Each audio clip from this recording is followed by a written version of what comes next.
gospel reading this morning comes from the gospel according to Luke.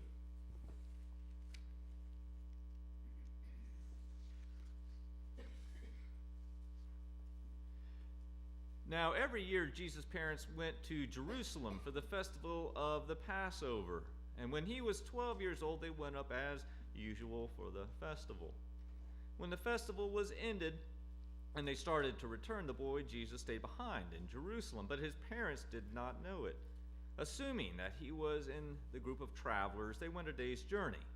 Then they started to look for him among their relatives and friends. When they did not find him, they returned to Jerusalem to search for him. After 3 days, they found him in the temple, sitting among the teachers, listening to them and asking them questions. And all who heard him were amazed at his understanding and his answers. When his parents saw him, they were astonished, and his mother said to him, "Child, why have you treated us like this? Look, your father and I have been searching for you in great anxiety." He said to them, "Why were you searching for me? Did you not know that I must be in my Father's house?" But they did not understand what he said to them. Then he went down with them and came to Nazareth and was obedient to them. His mother treasured all these things in her heart. And Jesus increased in wisdom and in years and in divine and human favor. The word of the Lord. Thanks be to God.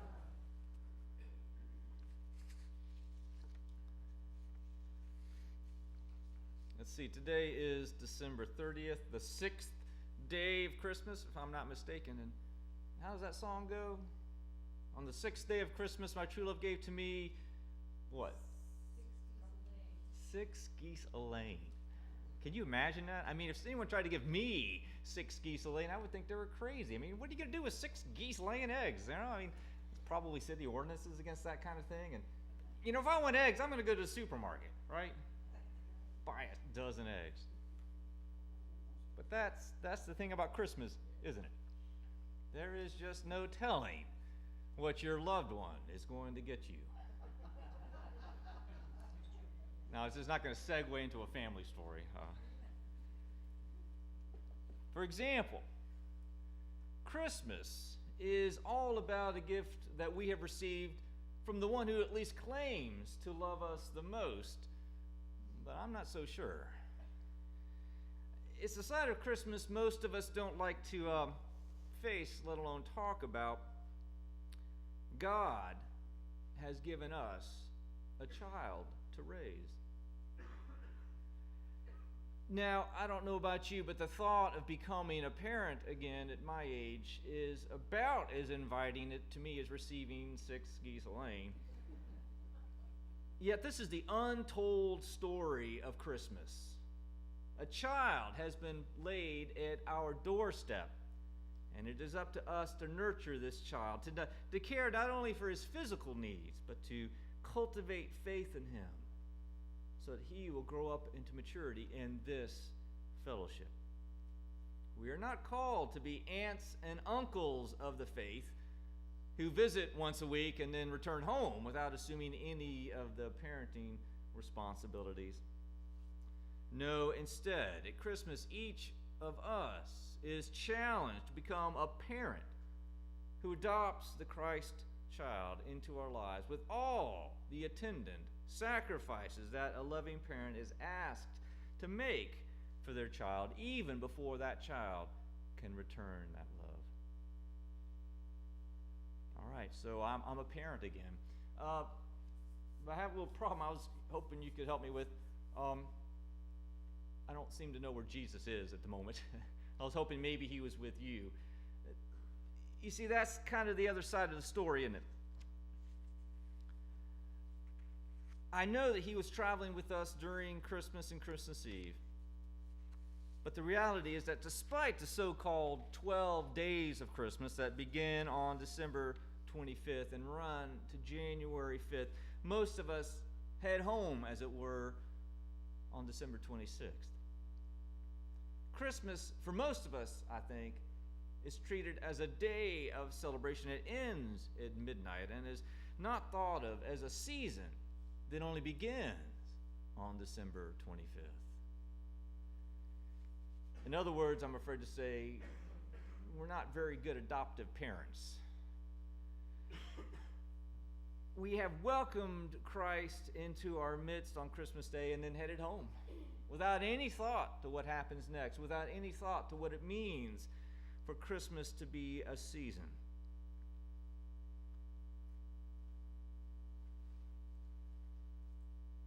Here's the deal. On Christmas Day, we're parenting an infant. Right? Infants don't talk back, they don't throw temper tantrums, and best of all, they stay where you put them. And this is why I think we like to leave Jesus on Christmas Day, right?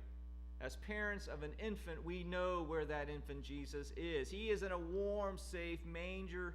We can pop in on him anytime, and there he is, not crying, of course, but simply quietly cooing with the cows in the background, lowing softly. But later in this same story, as the season of Christmas progresses, we are asked to be parents of an older child. First, there is the flight from danger and the death of the innocent children in Bethlehem under the orders of Herod. This development in the Christmas story reminds us of the perils of parenting the Christ child in our lives. We too may one day be asked to risk our lives out of our love for Christ. Further, little infants who stay where you put them grow into children who run away or stay behind and leave you without any knowledge of where they are, sometimes physically, sometimes emotionally or spiritually. Therefore, it is no wonder that we like to end Christmas on December 25th. Who wants to parent a preteen when we can fawn over an infant? But it is not Christmas Day any longer, and the season of Christmas has continued whether we like it or not. The infant Christ has grown into a preteen with all the parenting challenges that follow. Where is Jesus? He was here just a while ago, but now he is 12, and I don't know where he is. I have looked everywhere. I have asked everyone. No one has seen him. I know that you are tired of Christmas. I know that you are ready to go home and take down your decorations and relax from all the drama that can often attend the holidays. I'm going to ask you to come back with me to Christmas in order to find Jesus. But don't look in the manger. He's no longer there. The cattle are gone. Jesus is not where we left him on Christmas Day. So where is Jesus? Friends, he is here. Look to over here and you will see him. Look there and you will see her. For the child that has been left at our doorstep, that we have been asked to raise in the faith, is every child that has been baptized in this or any church. Here is the preteen gift of God in our midst. Here the Christmas story continues. Not with a gentle infant in a manger long ago, but as real, flesh and blood, children and youth facing dangers as real as King Herod. In other words, the gift of the 6 geese a laying is the least of our worries this day. Instead, how are we going to be faithful adoptive parents of the children of this church? Not aunts and uncles who visit once a week and complain about the way they behave, but responsible parents who notice when they are not here, look for them to make sure that they are not lost, and listen to the questions they raise and expect to learn from them as much as we hope to pass on to them. Ultimately, if the church really wants to know where Jesus is, we have to listen to him. "Why were you searching for me?" Jesus asked his parents. "Did you not know that I must be in my Father's house?" If Jesus' parents had listened a little more carefully, perhaps they may have known where to look for him. So too, if we want to know where the children and youth of our church are, we must listen to them. Of course, we all want to believe that they would be surprised if we looked for them and would ask, "Did you not know that I would be in my Father's house?" Yet in truth, all of our youth face pressure to make good grades, to make friends, decisions regarding sex, drugs, and alcohol, often at the age of 12 or even younger. But don't let this discourage you from becoming an adoptive parent. After all, many of us are here today because some adoptive parent of the gospel, listened to our questions about faith and life and helped us understand.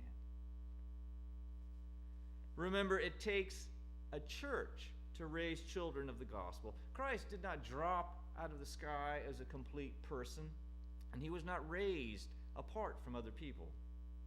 He was raised in a family of faith, in a community of faith.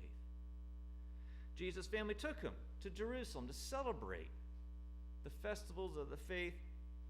Jesus had access to teachers in the faith who listened to his questions and gave him answers.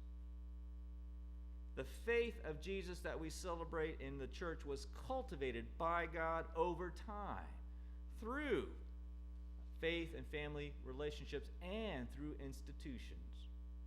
These relationships and institutions helped him define his beliefs so that he was able to make wise decisions when he faced temptations. Friends, let our church celebrate the whole season, the whole Christmas season, from Jesus' infancy to his youth. Let the Christmas season turn us into adoptive parents of the gospel who provide a safe sanctuary where our children and youth are free to explore the faith among friends who care and want to know where they are. In this way, may God cultivate wisdom in us all to help us all face life's many challenges. Let all God's people say,